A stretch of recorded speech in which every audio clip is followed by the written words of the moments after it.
Bienvenidos al Chisme Informativo. Soy el presidente del Ecuador, Lenín Moreno, el ser más traidor de la historia, después de Judas. Fui el único presidente que quedará grabado en la historia como traidor, falso y mentiroso. Hoy día quiero decirles que mi única meta fue poder traicionar a Rafael Correa. Hoy día les dejo ver y que miren un reportaje que habla sobre la historia del Ecuador, donde habla cómo era el Ecuador antes de Correa, para que toda la gente que dice que antes de Correa se estaba bien, mire el reportaje y que calle y se dé cuenta cuál era realmente la realidad. Hasta este momento, lo único que yo seguiré haciendo es contar cachitos y hablar pendejaditas. Y síganos en el Chisme Informativo y miren el video. En noviembre de 1989, en Washington se reunieron el Fondo Monetario Internacional, el Banco Mundial, el Departamento de Estado de Estados Unidos y algunos expertos económicos para establecer un listado de políticas económicas pensadas para América Latina que supuestamente permitirían impulsar el crecimiento económico. Algunas políticas económicas que estableció el consenso fueron: liberalizar el comercio internacional y las finanzas, facilitar la inversión extranjera, es decir, con pocos o ningún impuesto, privatizar bienes y servicios públicos. A estas políticas se las conoce como neoliberales, cuyo resultado fue una mayor concentración de la riqueza. A la teoría económica neoliberal, que nace ya a finales de la década del 80, se concreta en alguna medida o se canaliza a través del consenso de Washington y se hace operativo a través de las cartas de intención, ¿no? Y obviamente de las condicionalidades que pone el Fondo Monetario Internacional, que pide igual privatizar, abrir los mercados, etcétera, etcétera, dar facilidades mayores al capital extranjero para que haga su agosto en nuestros territorios. Todo este modo de pensar es el que llega a América Latina. El Estado es un monstruo, debe estar al margen de la economía, no tiene que haber regulación alguna de la economía. La economía capitalista tiene que estar regida por el mercado. Empiezan a ver al mercado como un dios y por lo tanto no hay que vigilar nada. ¿Cuánto se paga a los trabajadores? Pues eso no lo tiene que fijar el Estado, dicen ellos. El costo de la mano de obra se rige por la oferta y la demanda. La tesis es, esto es la tesis liberal por excelencia, que no hay que regular el mercado. Esto no es cierto ni siquiera en economías grandes, donde hay real competencia, menos en economías tan limitadas como el Ecuador, donde el mercado es tan pequeño que es muy fácil que existan oligopolios, que existan acuerdos entre los agentes económicos. O sea, el neoliberalismo es un proyecto político que tuvo como uno de sus primeros y principales experimentos a la América Latina. Hay que recordar que incluso antes del advenimiento de los gobiernos neoliberales anglosajones por excelencia, el de Ronald Reagan en Estados Unidos a mediados de los 80 y el de Margaret Thatcher en Reino Unido, el primer experimento neoliberal a nivel global fue el caso chileno con el golpe de Augusto Pinochet en el 73. El neoliberalismo es una propuesta de política económica que consiste en reducir el Estado y trasladar a mecanismos de mercado para que sean los mecanismos de mercado los que hagan la regulación social. En el caso ecuatoriano siempre se le quiso vender a la gente la idea de que todo lo estatal era malo, que no servía, que era corrupto, que no podía, que era incapaz, que era ineficiente, que no existía fórmula para lograr lo mejor del Estado. Casi todas las naciones habían procedido a privatizar sus servicios: agua, luz, telefonía, carreteras, infraestructura. Lo iban haciendo supuestamente en forma legal. Le daban algún marco regulatorio. Por ende, el sector privado pasaba a ser prioritario y el Estado se limitaba en su papel. Por ejemplo, en el caso del Ecuador se decía Las tasas de interés van a bajar porque van a venir capitales. Entonces va a haber más crédito, todos vamos a tener crédito, entonces va a aumentar la producción, va a aumentar el empleo y todos vamos al sueño americano, sin necesidad de abandonar el país.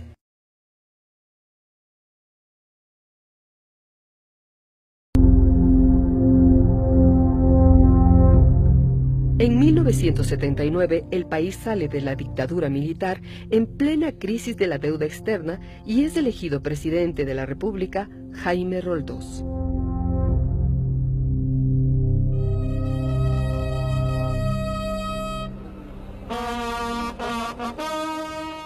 El 24 de mayo de 1981, el presidente Roldós fallece en un accidente de aviación que dejó muchos interrogantes y sospechas. La Constitución vigente decretaba la sucesión del vicepresidente, el demócrata cristiano Osvaldo Hurtado, quien tomó las riendas del gobierno. Osvaldo Hurtado, que presidía un gobierno débil, puesto que él había sido elegido vicepresidente y de pronto se halló de presidente de la República, no tenía un partido fuerte que lo apoyara, tuvo que hacer grandes concesiones, tuvo que entregar el manejo de las aduanas al CFP, sabiendo que eso iba a ser manejado de un modo corrupto, pero para de esa manera tener una mayoría legislativa en el Congreso. Y entonces, en toda su debilidad, y además siendo un gobierno proclive a los intereses de la burguesía, Hurtado, en 1983, decretó la sucretización de la deuda externa privada. Por esta sucretización, los empresarios irresponsables que se habían endeudado en dólares en el mundo internacional, le pagaron al Estado, pasaron a pagarle al Estado en sucres a un plazo determinado y con unas tasas de interés más tolerables y que no crecían. Y el Estado se hizo cargo de esa creciente deuda que tenía intereses flotantes. Quiero pedirles que también contribuyan a la solución de la crisis económica del Ecuador. Yo no puedo crear, mediante métodos mágicos, dinero para distribuirlo entre todo el pueblo ecuatoriano. Yo no puedo conseguir más recursos que aquellos que produce la economía nacional. Y estos recursos solo pueden conseguirse mediante el endeudamiento externo, y ya estamos llegando a límites que no pueden sobrepasarse.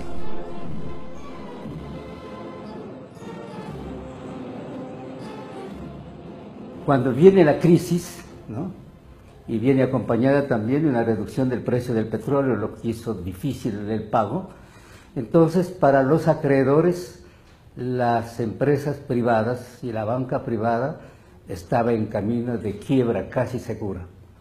Y los acreedores querían asegurarse de que ese dinero no se pierda.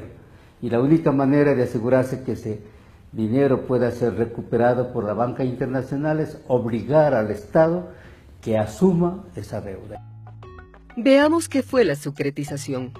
Un banco estadounidense presta a un industrial ecuatoriano un monto en dólares. Dicho industrial, al poco tiempo, por descuidos, irresponsabilidades o dificultades, ya no está en capacidad de pagar su deuda. Entonces, para no verse perjudicados, los prestamistas, el FMI, el Banco Mundial y el industrial local presionan al gobierno ecuatoriano para que asuma esa deuda en dólares. El gobierno de Hurtado acepta hacerse cargo de las deudas en dólares y establece que en adelante los deudores le pagarían al Estado en sucres que cada día valían menos. De esta manera se calcula que las pérdidas para el Estado fueron de aproximadamente 4.462 millones de dólares.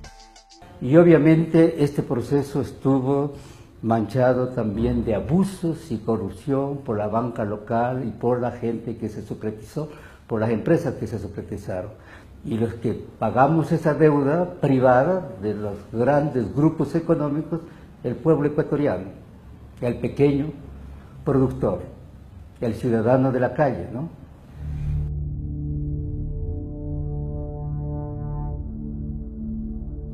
Juro ante Dios y ante la patria que jamás os traicionaré.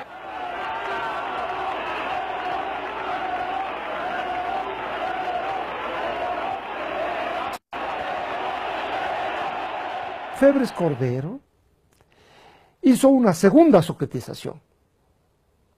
Él que decía combatir tanto y criticaba tanto a Hurtado, en la práctica debe haber estado aplaudiéndolo.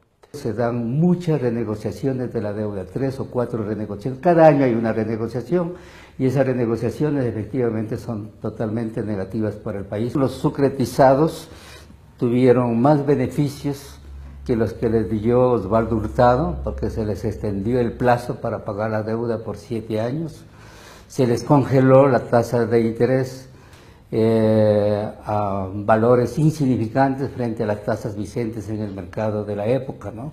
Y de esta manera los empresarios irresponsables del Ecuador vieron cómo se licuaron sus deudas bajo el Febres Corderato. El sucre seguía devaluándose. Todos los contratos de renegociación de la deuda son redactados por los acreedores en los términos que ellos quieran. Y aquí las autoridades del Ecuador solo se limitan a firmar, sin poner una sola coma, ni suspender una sola coma de esos documentos, ¿no? El Ecuador manejaba la riqueza petrolera. Prácticamente el 80% de la riqueza petrolera la manejaba el Estado. Desde Febres Cordero en adelante hay una caída impresionante del manejo estatal, a tal punto que para 2006 el Estado maneja el 20% del negocio petrolero y las empresas petroleras el 80% del negocio petrolero.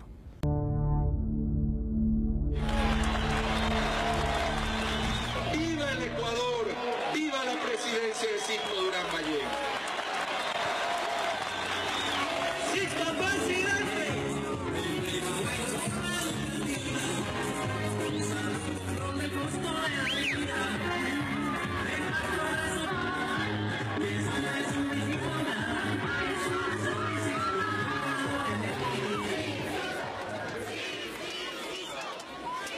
En el gobierno de Sixto Durán Ballén se implementaron de una manera más consciente las políticas neoliberales promovidas por los organismos financieros internacionales.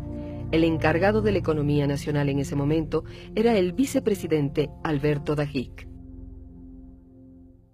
El economista Alberto Dajic asume las responsabilidades de dirigir la vida económica del Estado y eliminó una serie de regulaciones que tenía la superintendencia de bancos para controlar a la banca privada. Poco a poco esto llevó a que la banca actúe con menos responsabilidad.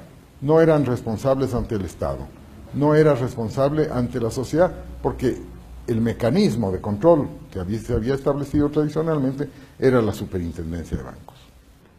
Y obviamente el mentalizador de todo ese proceso neoliberal fue el vicepresidente Dajic, que entendía mucho de economía, egresado de Chicago, que venía con una ideología pura y límpida, ¿no?, del neoliberalismo, y que lo trató de aplicar al pie de la letra en el Ecuador. Pero Durán Ballén sí hizo muchas cosas de clásico estilo neoliberal. Crearon, por ejemplo, los escudos fiscales. Toda empresa que aumentara su capital recibía de inmediato escudos fiscales, es decir, no pagaba impuestos o incluso recibía beneficios económicos por parte del Estado.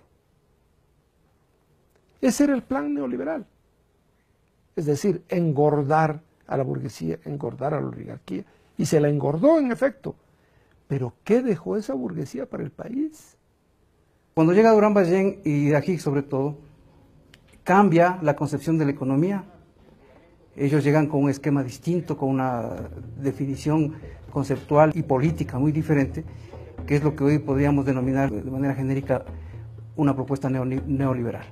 Alberto Dajic en realidad tenía el esquema ideológico muy claro. Él sabía exactamente lo que había que plantear. Me refiero en términos neoliberales, ¿no? O sea, él sí sabía el modelo de gestión y lo hizo. No es que no lo hizo, claro que lo hizo. Y se plantearon políticas para implementar el neoliberalismo en el Ecuador. Esta fue la tesis de Alberto Dajic. Él estaba convencido, pero resultó en una irresponsabilidad tamaña, ¿no?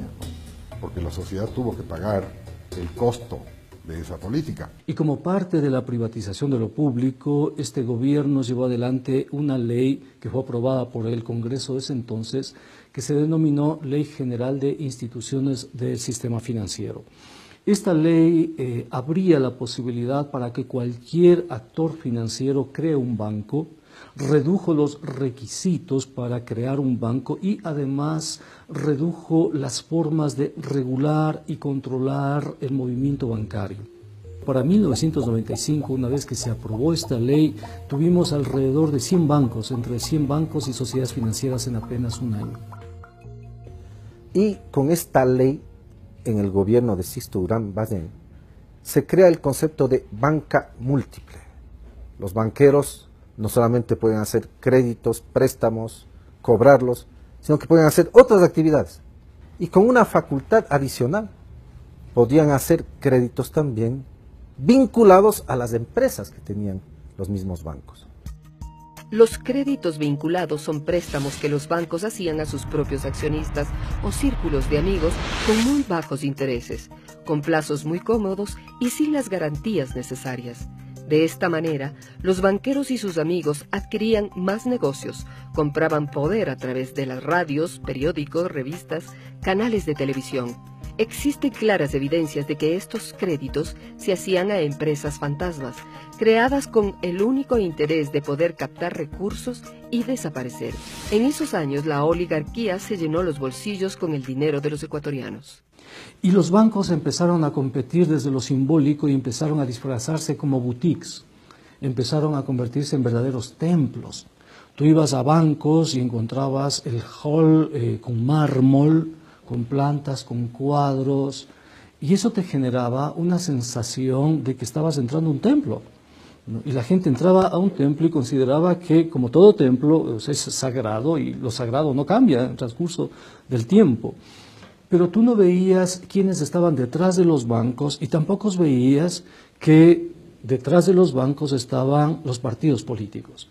Hablando desde la economía política, significaba por otra parte un intenso proceso de negociaciones con los partidos políticos que aprobaban las leyes, con los grupos de poder que auspiciaban y apoyaban al gobierno, con las élites empresariales del país en general, y obviamente con el sistema financiero.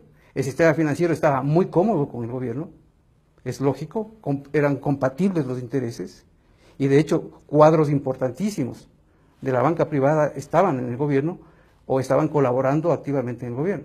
No te olvides que hay quiebra el Banco Continental de los famosos hermanos Ortega.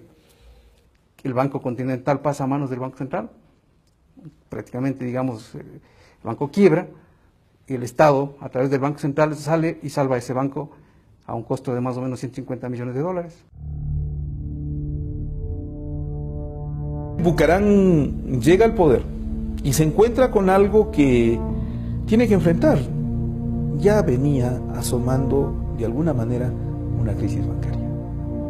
El volátil gobierno del abogado Abdalá Bucaram nada hizo para cambiar el curso de la crisis. Comenzó a asesorarse con expertos neoliberales argentinos buscando la posibilidad de realizar una convertibilidad monetaria, es decir, equiparar la moneda nacional, el sucre, con el dólar. Pero su desatino político y su abierta amoralidad exasperaron a los ecuatorianos que le echaron del poder a los 179 días de haberse posicionado. Luego del derrocamiento de Abdalá Bucaram, Fabián Alarcón, presidente del Congreso en ese momento, es elegido por este como presidente de la República, en una componenda que dejó fuera a la vicepresidenta Rosalía Arteaga, a quien le correspondía la sucesión. Su gobierno de un año y medio solo atina a devolver favores indiscriminadamente con la chequera del Estado.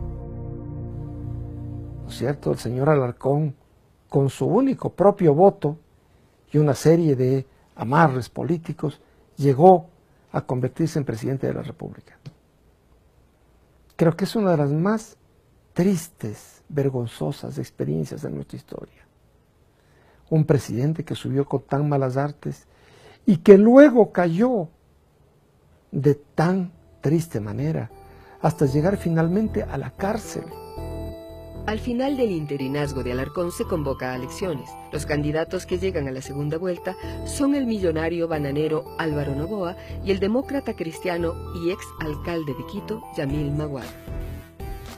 El poder político estaba totalmente, también como las empresas, vinculado, digamos que era de propiedad de los banqueros. ¿Por qué? Porque los banqueros financiaban y financian las campañas electorales con el dinero de los depositantes, con nuestros ahorros. Los banqueros, una parte de los banqueros, concretamente Aspiazu, financió la campaña de Maguad. La democracia popular había recibido un financiamiento poderosísimo que le suponía una lógica de lealtades y de favores.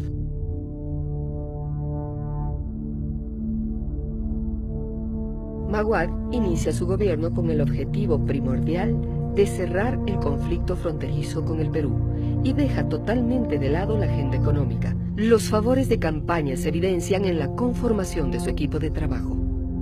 El gerente del Banco del Progreso, cuando fue tomado preso, dijo que había aportado a la campaña de Yamil Maguad 3 millones, algo más de 3 millones de dólares.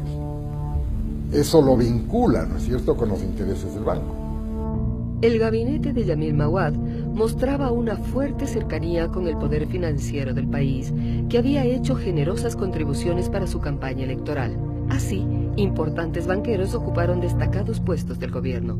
Guillermo Lasso del Banco de Guayaquil fue nombrado gobernador del Guayas y luego superministro de Economía. Álvaro Guerrero del Banco La Previsora fue designado presidente del CONAM, entidad encargada de las privatizaciones de las empresas y bienes estatales. Jorge Egas Peña, ministro de Febres Cordero y vinculado con el sector financiero guayaquileño, fue nombrado superintendente de bancos. Ana Lucía Armijos fue designada sucesivamente ministra de Gobierno, ministra de Finanzas, embajadora en España y presidenta de la Junta Monetaria. Carlos Larriategui, secretario del gobierno de Durán Ballén, fue también presidente de la Asociación de Bancos Privados y ministro de Desarrollo Social en 1999. El grueso de los equipos económicos de la Junta Monetaria y el Banco Central eran funcionarios de la banca privada. Ese era su origen. ¿Esa era garantía de un posible control? Evidentemente que no. Ahí estaban entonces incubándose lo que podríamos llamar los silencios cómplices, los errores técnicos, las desviaciones. La estructura financiera de los bancos en ese momento, en efecto, había mucha fragilidad, a pesar de que muchos banqueros mantenían el discurso hacia afuera de que todo estaba bien. En esa primera semana de diciembre, los partidos políticos, Partido Social Cristiano, Partido Roldosista y Democracia Cristiana, ellos manejaban alrededor del 80% de la representación parlamentaria, aprueban la ley de la Agencia de Garantías de Depósitos, AGD, en la cual establecen la obligatoriedad para que el Estado asuma sin ningún límite los pasivos de los bancos. 48 horas después, el Filambanco, a la sazón el banco más importante del país, entra en proceso de saneamiento. Estaban esperando la aprobación de la ley. Entra en proceso de saneamiento y el Filambanco le dice al Estado ecuatoriano: tome mis deudas, páguelas usted, y yo me quedo con los activos. El 1 de diciembre, el Congreso Nacional aprobó la creación de la Agencia de Garantías de Depósitos, una entidad estatal encargada de sanear el sistema financiero en crisis y garantizar la devolución de la totalidad de depósitos a la banca quebrada. Dicha entidad concedió millonarios desembolsos con dinero del Estado, es decir, de todos los ecuatorianos. Garantías de depósitos existen en muchos países. Nunca hay una garantía ilimitada. Y las garantías de depósitos están reguladas por agencias de garantías de depósitos que se crean con capital de la banca privada. O sea, la banca está obligada a aportar un porcentaje de los depósitos para garantizar los depósitos a los particulares. Así se creó también la AGD. La Agencia de Garantía de Depósitos viene a constituirse en ese espacio en el cual se respaldaba al sistema financiero para que quiebre. Porque en el fondo fue eso, fue respaldarle para que quiebre, fue crear un fondo de compensación a la quiebra para mantener y sostener los pagos que había que hacer a los ahorristas o cuentacorrentistas. Cuando nosotros tuvimos la crisis, como también afectó el fenómeno del Niño, ¿no? Y los agricultores de la costa habían perdido hasta las semillas.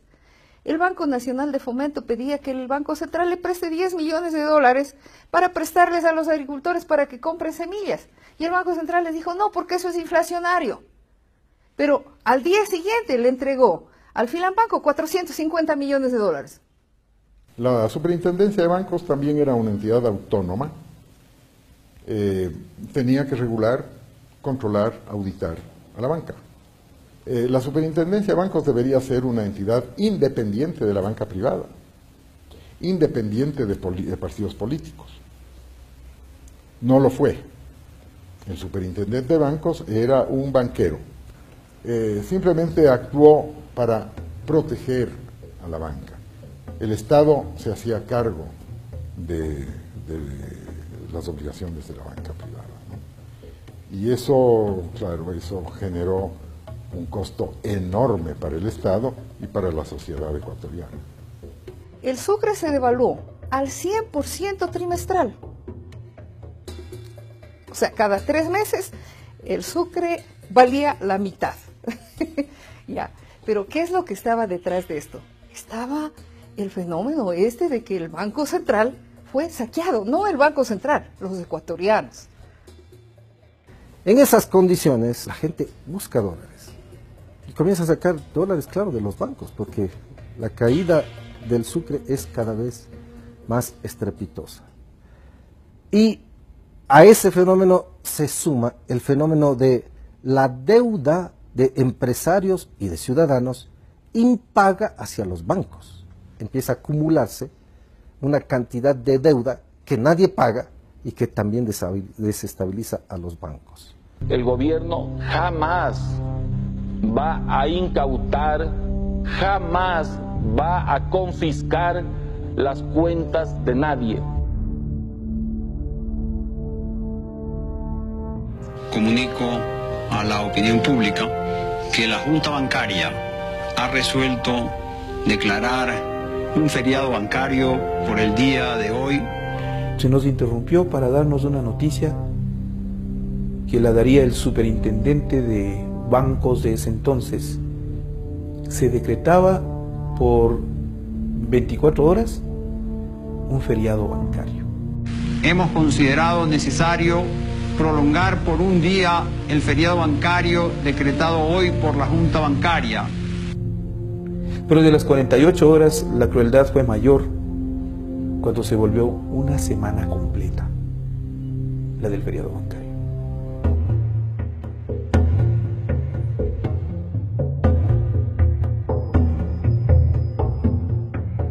La ciudadanía estalló al ver que perdía su acceso al dinero y además en sucres que cada día perdían más todavía el valor que ya venían perdiéndolo desde antes, porque nadie les iba a pagar en dólares cuando sus ahorros estaban en sucres.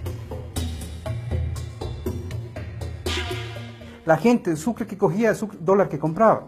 Entonces la economía empieza a dolarizarse masivamente también en esa época, a través de un proceso ya, digámoslo así, inercial, natural, como una manera de autoprotección de las familias y de los hogares y de la gente y también de las empresas, para prever la eventualidad de una crisis mayor.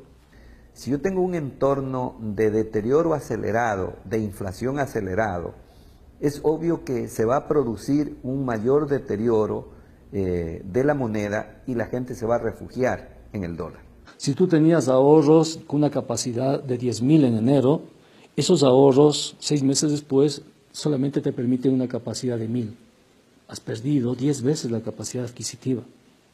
Y la gente dice, ¿y ahora? Televistazo. Se ha comentado, por ejemplo, que se aproxima una medida peligrosa e injusta, la congelación de depósitos de ahorro y a plazo fijo en cantidades o en límites aún no conocidos. Peligroso e injusto, ¿por qué? Porque una medida de este tipo solo es aplicable en un caso de guerra, cuando el Estado ha perdido todos sus recursos.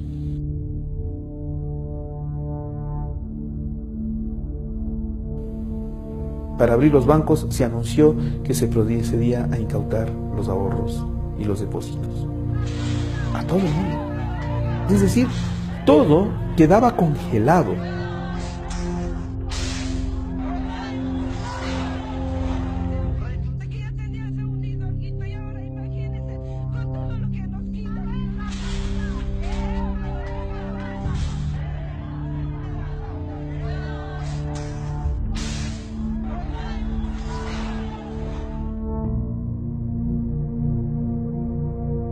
Las personas que habían vendido su renuncia para comprar pólizas de acumulación se encuentran sin dinero y sin trabajo.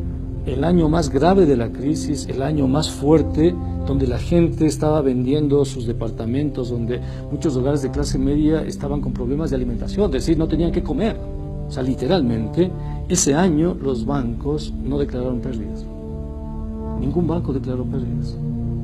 Y los bancos que sobrevivieron declararon utilidades ese año. Y aquí se da otro proceso grave. Existieron sectores con un manejo privilegiado de la información que sacaron los dineros. Y hubieron personas, instituciones y sobre todo sector financiero que manejaron esa información privilegiada con el fin de perjudicarle al Estado ecuatoriano y a sus ciudadanos, porque fue un perjuicio colectivo. El año 98-99 sobre todo es un año trágico, porque ahí es el crack financiero.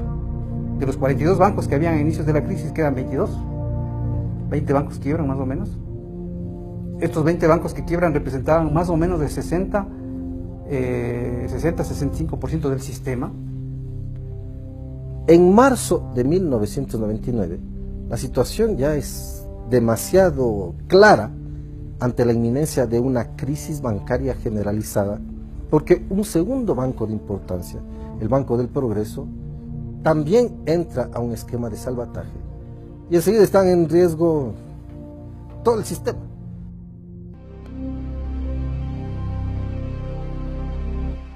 El 9 de enero, Yamil Maguad, como último recurso para no ser derrocado, decidió dolarizar la economía nacional en una paridad de 25.000 sucres por dólar. Así perdimos nuestra moneda. Esta medida benefició nuevamente a los banqueros, exportadores, industriales y grandes grupos económicos que la respaldaron.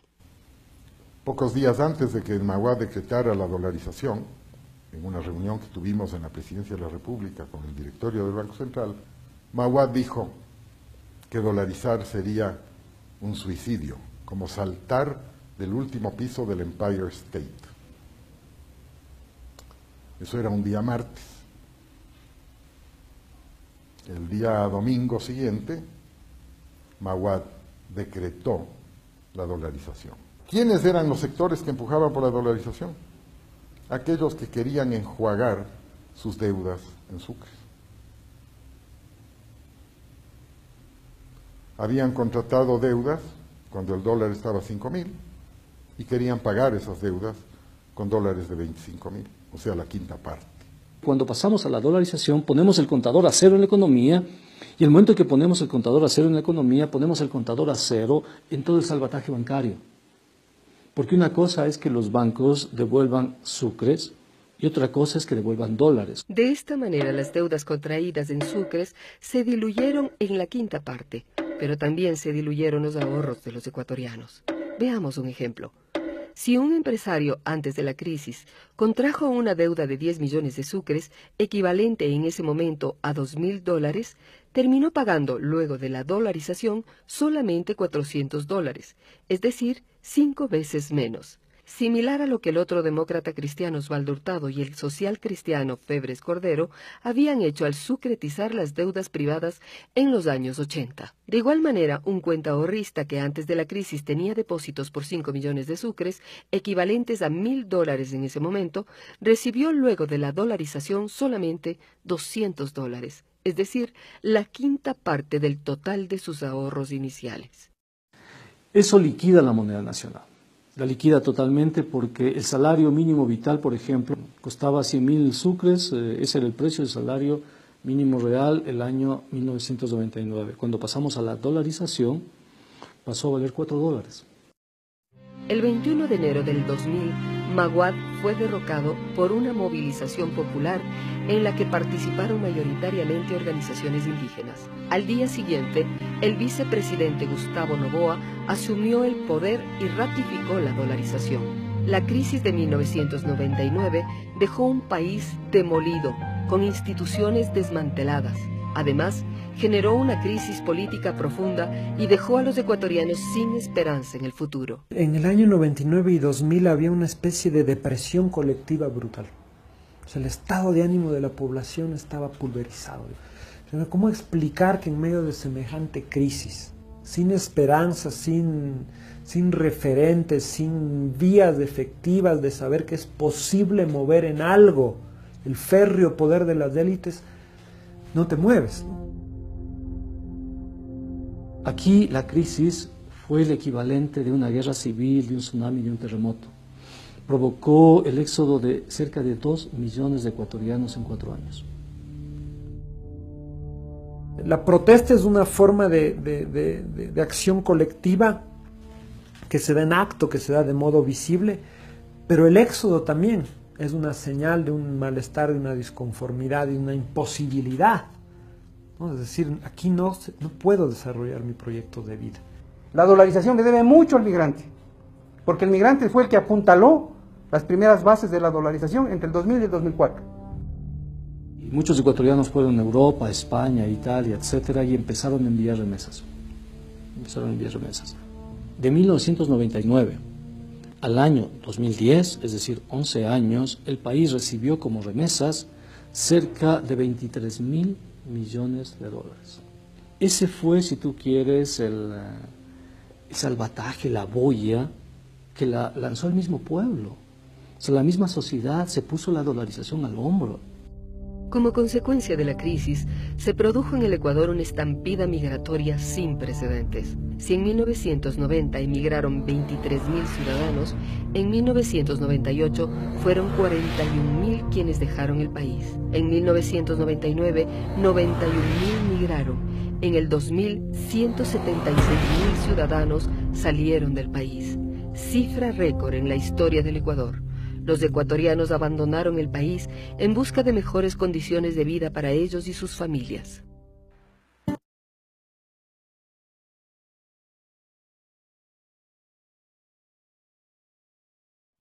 Saludos del Chisme Informativo. Si te gustó el video, pon me gusta y comparte. Y síguenos en el Chisme Informativo.